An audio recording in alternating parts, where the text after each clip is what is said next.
Welcome to the Zimmerman Podcast with your host, CEO, wedding professional, educator, and mom, Jessica Zimmerman. This is a brand new Zimmerman Podcast miniseries, Sleeping with a Stranger Under the Cover. In the next few weeks leading up to the release of my memoir, Sleeping with a Stranger, we'll be taking a look under the cover as I share insider information about the story and process behind my memoir, Sleeping with a Stranger, which releases April 7th, 2020. I'm sitting down with Rachel, who will be interviewing me about the deeply personal and never before shared details of my journey through living and writing Sleeping with a Stranger. So let's do this. Let's go under the cover. Hey, Rach, you ready to do this? I'm so ready, Jess. Let's talk about the book. Okay. So at the end of last week's episode, we had started talking about when you first knew that you would write a book, and it's different. You haven't really talked about a book until recently, but you've been thinking about it, I think, longer than people would expect. So tell me if you can remember the first moment when you thought, okay, there's stuff happening to me and I'm going to write a book about it one day. Yeah. So, okay. In 2015 is when a good, a pivotal part of the book was going down. And in 2016, I remember writing in my journal, and a sentence that I wrote was sleeping with a stranger. And I thought, oh, that's the title of my book one day. And that was just, I don't know, like it just kind of was, if I ever write about it, like there's the title. But that was kind of it. I was so in a space of survival that it wasn't even a thought at that time, like, oh, I'm going to write a book about this one day. I mean, like that didn't really cross my mind. It was just sometimes these little things happen where it's like this moment, and it just kind of comes in for a second and then it leaves. And that was just one of those moments. It was a very dark time. And I was writing in my journal and I wrote the words sleeping with a stranger and I circled it. And I was like, if I ever write about this, there's the title. And then I just went on. And because I was in a pretty, dark place. And I remember this so vividly. It was January of 2017.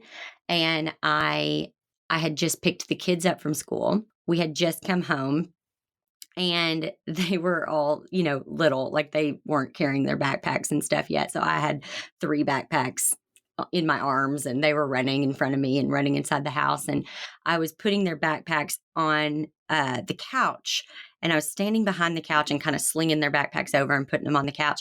And just as vividly as I can describe, I saw just this picture. It was like a movie reel in my head, and it was a book, and it flipped, and I saw the first page, and then it just like flipped like all these pages, and I saw the last page. And I just sat there quiet for a minute. And then I remember Brian goes, "What are you doing?" And I looked at him and I said, "I'm supposed to write about it." And he knew what I was talking about. And he goes, "Really?" And I go, "Yeah, I'm supposed to write about it." And he was like, "Okay." And then I just sat with that for almost 3 years. And every single day, that urge got stronger. So at first in 2017, it was just kind of like, okay, so I now know like I'm supposed to write that. And I knew the first chapter or the first paragraph or whatever you want to call it right away. I knew exactly what that was going to be. And I wrote that down just in a Google Doc or something. And that's all I wrote.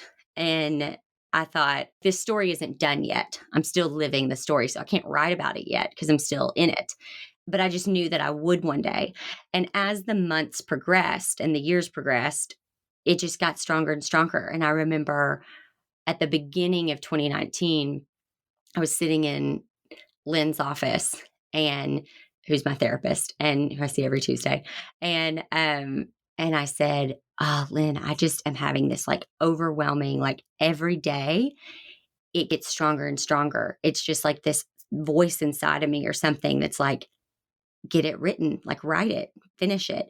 And he said, why aren't you doing it? Like, why aren't you just like, it's just the story, just tell it from beginning to end.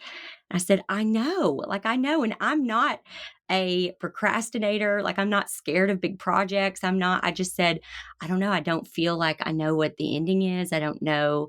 I don't feel like it's finished yet. But there was definitely this like wrestle. I don't know if that's the right word or not, like inside of me of just, it's coming, like bubbling up, it's coming to the surface, like it's getting close, it's getting close for you to write it. But yeah, I've known since 2016, I would say, that this was a story that was going to be told in some way, and I didn't know in what format or what medium that would be.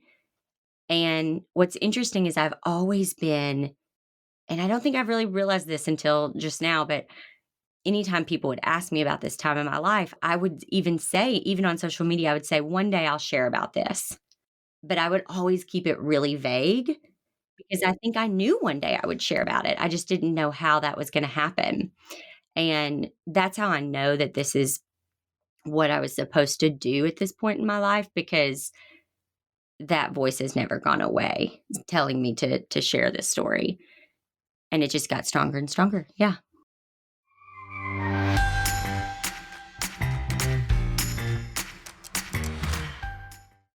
Mark your calendar for April 7th. It's book launch day.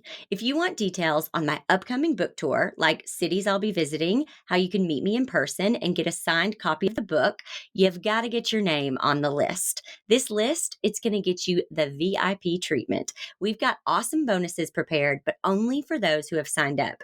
Go to sleepingwithastranger.com to become a VIP today. That's sleepingwithastranger.com.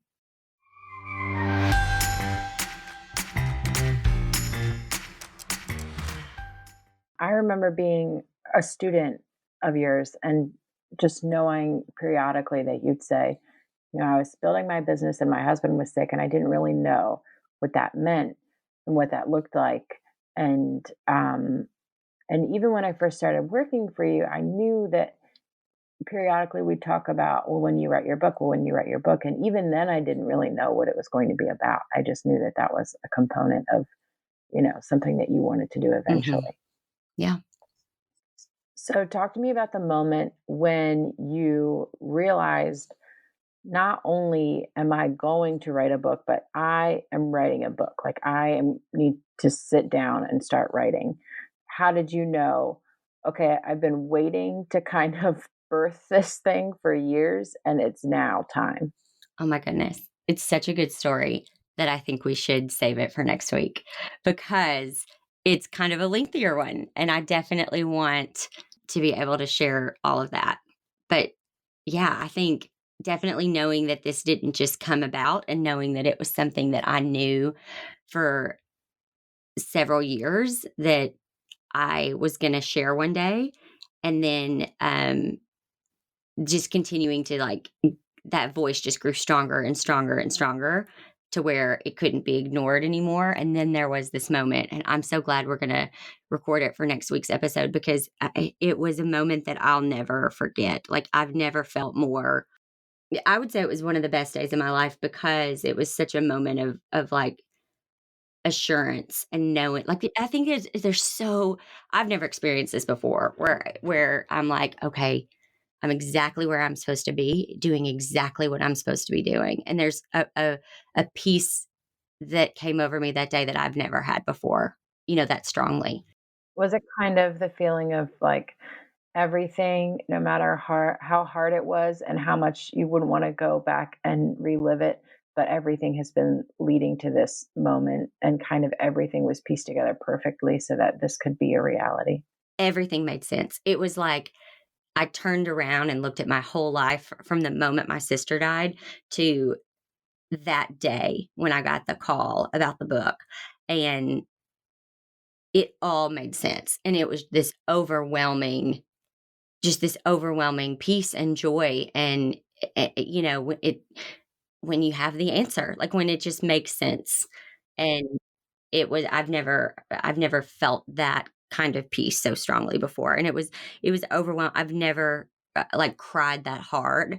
I cry, but I'm not like super emotional. I don't cry at the drop of a hat. I cry, I don't know. And this was just like overwhelming for me to the point where it brought me to just major tears for a for like half a Mhm. day, just Yeah. kind of what just happened. Yeah. So I'm excited to share that next week. Maybe one thing we can end on is I'm assuming that before you had that moment where you realized, okay, it's happening now, your holdup before that was that you hadn't lived the end of the story yet.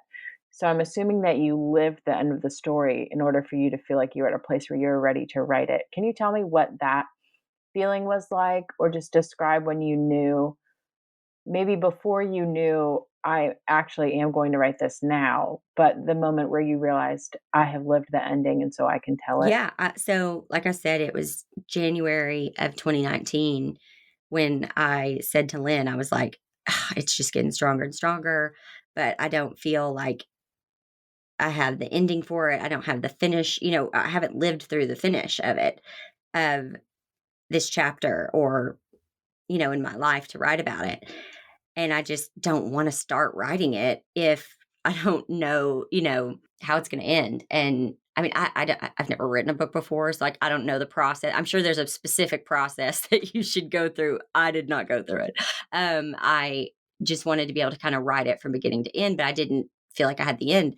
And so I was just like, well, I guess I'm just waiting to live that out. And then after I just had this sense that I would know, like I would know when it was done. And what was interesting was, I guess it was beginning of September, end of August of 2019.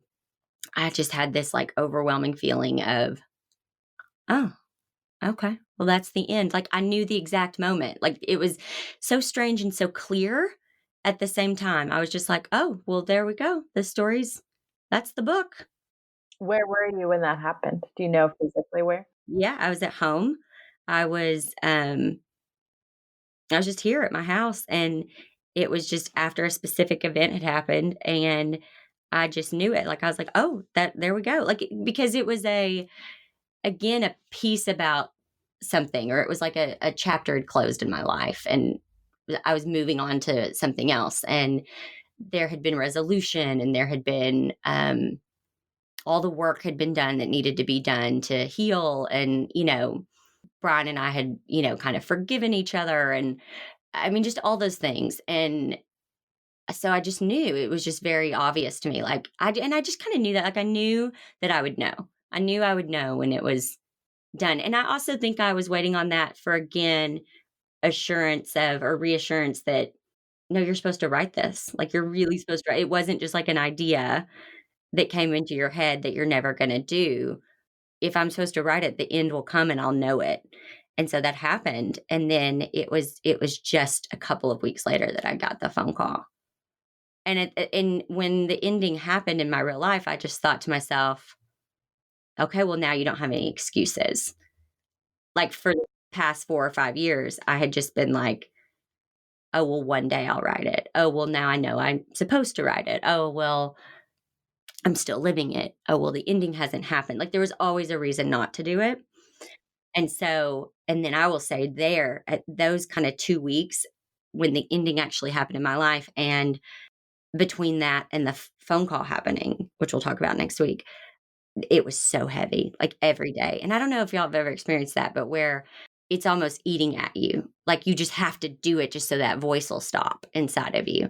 And it was just getting so heavy every day to the point where, and I was in the middle of launching Business Behind the Blooms and everything. And I just was like, I can barely focus on this because all I can think about is how I'm supposed to write this book, but when am I going to have time to write this book? And how am I've got this next. And, I just thought, well, I'll have to carve out time for that in 2020. And that was not how it went down. That is not how it went down at all. Well, I can't wait to talk next week about, we're going to get into the specifics and we're going to have you share all the details behind that phone call on the day that you realized that it was time to start writing the book. But thanks for chatting today, Jess. I can't wait to talk more. You're welcome. Thanks so much. Thanks for listening to this episode of the Zimmerman Podcast miniseries, Sleeping with a Stranger Under the Cover. Don't forget, you can get book updates and VIP treatment at sleepingwithastranger.com. The book will be available April 7th in stores and online. Thanks for joining me today. I'll see you next time.